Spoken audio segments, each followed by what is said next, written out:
Welcome to Shukla study point. आप सभी का स्वागत है आपके अपने YouTube channel Shukla study point में। मैं शिवम शुक्ला आप सभी दोस्तों का हार्दिक स्वागत करता हूं।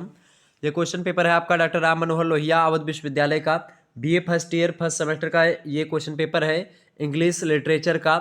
इंग्लिश का 2022-23 का क्वेश्चन पेपर है, यानी कि 2022 और 23 में जो परीक्षाएं चल रही इस समय, इसी समय क्वेश्चन पेपर आपका पूछा गया डॉक्टर राम मनोहर लोहिया अवध विश्वविद्यालय और उससे एफिलिएटेड कॉलेजेस में। तो आपको बता दूं कि ये आपके विश्वविद्यालय के लिए भी इंपॉर्टेंट हो सकते हैं प्रश्न। तो आपका जो कि सिलेबस जो है सभी का लगभग सेम ही रखा गया था, तो उसके लिए आप आसानी से इस क्वेश्चन पेपर में पूछे गए प्रश्नों को अगर आप हल कर लेंगे तो आपके विश्वविद्यालय में भी ऐसे ही प्रश्न आ सकते हैं, तो आप लोग उसके लिए प्रिपेयर हो सकेंगे। ठीक है, चले। इंग्लिश का क्वेश्चन पेपर है, पेपर कोड आप यहाँ पर देख सकते हैं। वैसे पेपर कोड से उतना ज़्यादा मैटर नहीं करता है, पेपर नेम आप देख लीजिएगा, English pros and writing skills, ये आपके पेपर का नाम है। ठीक है, 2 घंटे का पेपर हुआ है और मैक्सिमम मार्क्स आपके 75 दिए गए, यानी कि 75 आपका पूर्णांक है। नोट आपसे कह रहा है कि these questions paper is divided in 3 sections, attempt all sections as per instructions, यानी कि कह रहा है कि सभी खंडों से आपको निर्देशानुसार प्रश्न के उत्तर दिए देने हैं। डिवाइडेड इन 3 पार्ट्स, यानी 3 खंडों में आपका प्रश्न पत्र बटा हुआ है। Attempt all sections as per instructions, यानी सभी खंडों से निर्देशानुसार आपको प्रश्न के उत्तर देने हैं। Section A, section B, section C. आपको बता दूं सेक्शन ए जो होता है उसमें very short answer type questions होते हैं। सेक्शन बी में आपके आपके जो शॉर्ट आंसर टाइप क्वेश्चंस होते हैं वो होते हैं, और इसके अलावा जो है आपका रेफरेंस कॉन्टेक्स्ट और एक्सप्लेनेशन वाले होते हैं वो भी प्रश्न आपको उसी में मिलेंगे। और जो दीर्घ उत्तरीय होते हैं, यानी जिसको आप लॉन्ग आंसर कहते हैं अंग्रेजी में, तो उसका जो होता है आपके वो सेक्शन सी से पूछे जाते हैं। सेक्शन सी में आपको 4 क्वेश्चन मिलेंगे, जिनमें से कि आपको केवल 2 प्रश्न करने होंगे, और उसके लिए जो शब्द सीमा यानी कि वर्ड लिमिट दी गई है वो दी गई है आपकी 450 वर्ड्स, यानी 450 शब्द। ठीक है, ये बात ध्यान रखेंगे। लघु उत्तरीय में आपको 150 शब्दों में लिखना है, यानी कि 150 वर्ड्स। इसके अलावा जो आपका ये आती है लघु उत्तरीय, यानी सेक्शन एक की बात की very short answer type questions, इसको आपको 50 शब्दों में लिखना है। ठीक है, कह रहा है कि attempt all the questions, answer each questions in about 50 words.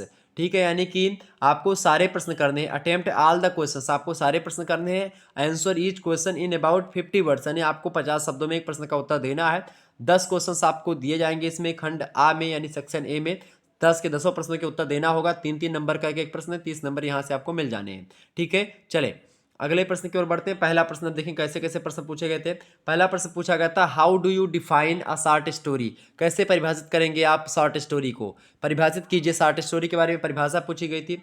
अगला प्रश्न आपसे पूछा गया था, what do you know about theme, know मतलब कि आप थीम के बारे में क्या जानते हैं, इसके बारे में आपको बताना था। अगला प्रश्न आपसे पूछा गया था, व्हाट इज अफोरिज्म, क्या है भाई एफोरिज्म क्या है, इसके बारे में आपको बताना था। 50 शब्दों में इन सभी प्रश्नों के उत्तर का लिखना था। तो आपकी यूनिवर्सिटी में भी यही प्रश्न आ सकते हैं, तो आप सभी लोग एक प्रकार से इन सभी प्रश्नों को तैयार कर लीजिएगा ताकि आप आसानी से अपनी परीक्षा में उत्तर लिख पाएँ। अगला प्रश्न क्या है, व्हाट इज ह्यूमर, ह्यूमर क्या है, what is it's functions in literature, उसका साहित्य में क्या कार्य है, ये भी आपको बताना था। ठीक है, ह्यूमर का साहित्य में क्या कार्य है, फिर उसके क्या फंक्शंस हैं, फंक्शंस माने कार्य, क्या कार्य हैं ह्यूमर के, इसको आपको बताना था। चौथा नंबर प्रश्न पूछा गया था। पांचवा क्वेश्चन साहब, यानी इसमें सारे प्रश्न करने, एक भी छोड़ना नहीं था आपको सेक्शन ए से। ठीक है, अगला प्रश्न आपसे पूछा गया था 5वां नंबर, व्हाट इज ट्रेवलॉग, ट्रेवलॉग क्या है, इसके बारे में आपको बताना था। इसके अलावा अगला प्रश्न आपसे पूछा गया था, what is significance of autobiography in literature. ठीक है, इसके बारे में आपको बताना था भाई, ऑटोबायोग्राफी के बारे में लिटरेचर में इसका क्या महत्व है, ठीक है, क्या भूमिका है, इसके बारे में आपको थोड़ा सा बताना था। 50 शब्दों में आपको लिख देना था। अगला प्रश्न आपसे पूछा गया है कि bring out of the significance of the title of the last leaf, the last leaf के बारे में आपको इसके टाइटल के महत्व के बारे में, उसके बारे में बताना था। ठीक है, इसकी विशेषता थोड़ी बहुत आप इसके बारे में बता दीजिएगा तो हो जाता, आपको कोई दिक्कत नहीं थी। अगला प्रश्न आपसे पूछा गया था, what does the phrase angel in the house mean in the essay profession for women, तो ये आपको बताना था। अगला प्रश्न आपसे पूछा गया था, 9वां नंबर प्रश्न था, what is theme of the lament, इसकी थीम के बारे में बताना था आपको द लेमेंट के। नेक्स्ट क्वेश्चन आपसे 10वां नंबर प्रश्न पूछा गया था, why does are K Narayan call Nambi N इंचेंटर। ठीक है, तो ये भी प्रश्न आपका पूछा गया। 10 क्वेश्चन पूछे गए, 10 के 10 प्रश्नों को आपको करना था।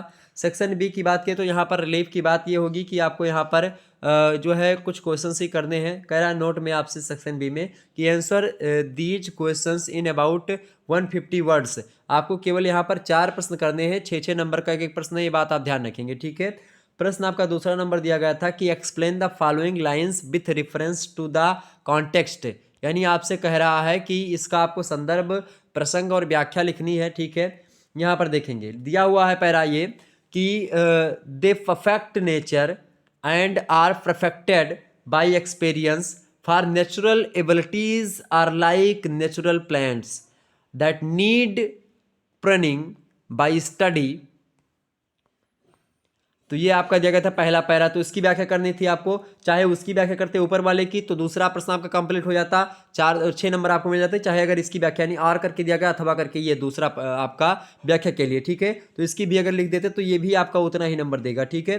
प्रश्न है I am always very well pleased with country Sunday and think if keeping holy the 7th day were only a human institution it would be the best method that could have been thought of for the pleasing and civilizing and mankind। तो ये आपको दिया गया था। Next तीसरा number प्रश्न आप देखिएगा। तीसरा क्वेश्चन आपका है explain the following lines with reference to the context, यानी आपसे कह रहा है इसका भी वही करना, आपको संदर्भ प्रसंग व्याख्या ही करनी है। तो ये 2 क्वेश्चंस आपके दिए जाते हैं, एक प्रश्न ये मिलेगा, मतलब कि 2 प्रश्न आपको करने ही हैं। तो ये देखेंगे ये आपको करना था, चाहे इसके अलावा आर करके नीचे आपको दिया जाएगा वो करना है, ठीक है। ये बात ध्यान रखेंगे। तो आपको जो एक प्रकार से 4 एक्सप्लेनेशन दिए गए, इनमें से केवल आपको 2 ही करने थे, ठीक है। आर करके दिया मतलब कि चाहे तो ये ऊपर वाला करो चाहे इसके नीचे वाला अथवा करके, ठीक है। चले समझे, आपका दिया गया था क्या कि and what are the factors which go to make a nation strong. 3 factors are invariably found in a strong nation, a collective pride in its achievements, unity and the ability for combined actions। ठीक है, ये आपसे पूछा गया था। Next आपसे जो पूछा गया था और करके तो अगला जो है स्टेंजा कि writing was a reputable and harmless occupation, the family peace was not broken by the scratching of a pen, no demand was made upon the family purse। ठीक है, तो ये पूछा गया था। इसके अलावा बाकी क्वेश्चंस आपसे पूछे गए थे। चौथा नंबर आप प्रश्न देखेंगे, पूछा गया है कि write a note on the contribution of R K Narayan to the English fiction. ठीक है, इंग्लिश फिक्शन में आर के नारायण का क्या योगदान रहा है, क्या कंट्रीब्यूशन रहा है, उसके बारे में एक संक्षिप्त टिप्पणी या नोट लिखना है आपको। और करके दिया, मान लेते ये प्रश्न आपको नहीं पता तो उसके स्थान पर ये भी प्रश्न आप लिख सकते थे, ठीक है। प्रश्न क्या आपको दिया गया है, throw light on the notable works of Rabindranath Tagore, इनके बारे में भी आपको बताना था। तो ये चाहो तो आप आर के नारायण वाला लिख दीजिए प्रश्न, चाहे तो रविन्द्रनाथ टैगोर वाला। इसके अलावा 5वां नंबर आपसे प्रश्न दिया गया था, देखेंगे सभी लोग।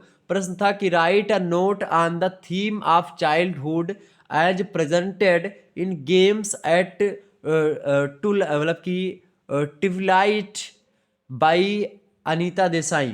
ये प्रश्न आपको करना था। वहीं याद करके आपको अथवा प्रश्न आपको दिया गया था, देखेंगे तो चाहे तो ये प्रश्न, यानी प्रश्न आपको सारे करने थे और सभी प्रश्न का एक विकल्प भी आपको दिया गया था ताकि आप जो है आसानी से कर पाए, ठीक है। तो आपको सारे प्रश्न करने थे, 2 व्याख्याएं करनी थी और यहाँ पर देखते हैं तो आपको 2 प्रश्न भी करने हैं, ठीक है। प्रश्न क्या है, व्हाट इज रेज्यूम, रिज्यूम क्या है, what are the heads that should be covered in the good resume. ठीक है, ये प्रश्न आपको करना था। तो एक प्रकार से अथवा करके आपको प्रश्न दिया गया था। तो 5वें में भी आपको 2 प्रश्न दिए गए थे, केवल एक ही करना था। चौथे में भी इसी प्रकार से अथवा करके दिया था, तो इनमें से केवल 2 ही, मतलब एक ही करना था। इसके अलावा इसमें भी व्याख्या में भी 2 व्याख्याएं और 2 क्वेश्चंस आपको लघु उत्तरीय यानी कि आपको करने थे, यानी कि 4 क्वेश्चंस, ठीक है। सेक्शन सी की बात की जाए, यहाँ पर देखेंगे सेक्शन सी यानी खंडसा की बात की जाए, कह रहा कि आंसर एनी 2, मतलब any 2 of the following questions, इनमें में से केवल 2 प्रश्नों के उत्तर आपको देने हैं in not more than 450 words, यानी कि 450 शब्दों में अधिक नहीं होना चाहिए। 2 प्रश्न करने हैं, 10.5 नंबर का एक प्रश्न है, ठीक है, ध्यान रखेंगे।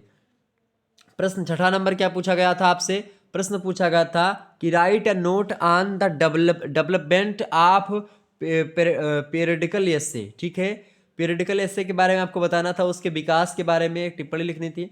अगला प्रश्न आपसे पूछा गया था write an essay on Addison as an, मतलब कि एसीस्ट, यानी एक प्रकार से निबंधकार के रूप में, एसेस्ट के रूप में एडिशन के बारे में आपको बताना था उनके, ठीक है। अगला क्वेश्चन से आपका पूछा गया था discuss Kamala Markandaya discuss Kamala Markandaya as a novelist, novelist के रूप में इनका कमला मार्कंडे के बारे में बताना था, उनके बारे में विवरण देना था, डिस्कस करना था। अगला प्रश्न आपसे पूछा गया था summarise the essay Tagore and his India, ठीक है। तो एक प्रकार से ये भी प्रश्न आपसे पूछा गया था। तो कुल मिलाकर के ये प्रश्न आपसे पूछे गए थे, आप आसानी से कर पाते इन प्रश्नों के उत्तर को, ठीक है, और निश्चित तौर पर आपने किया भी होगा। तो ये आपका मॉडल पेपर था जो कि मैंने आपके समक्ष प्रस्तुत कर दिया, मतलब कि क्वेश्चन पेपर था।